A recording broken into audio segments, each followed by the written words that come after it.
you were sort of in a way involved with the founding of Blizzard with RPM Racing. Boy, I foolishly didn't write that. I forget their name at the time. Well, Silicon and Synapse. Yes, right, thank you. Right.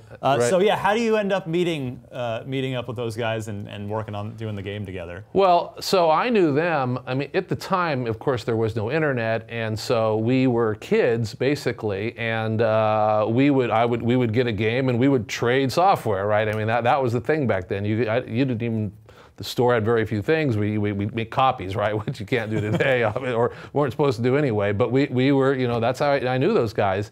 And later, Alan went into the military, and Interplay kept going. He got back, and he said, "I want to do what you're doing. That looks great." And I said, "Well, let me help you." And so we gave them their first contracts to get them launched into the business. Wow. That's a nice notch on your belt, right? Yeah, Yeah. I helped kickstart Blizzard in a way. Well, you know, and I actually own 10% of Blizzard, right? And people go, "Oh, can't believe you sold it," right? But in fairness, there's things called drag-along rights, and so when they wanted to sell their company to Davidson, I got dragged along with it.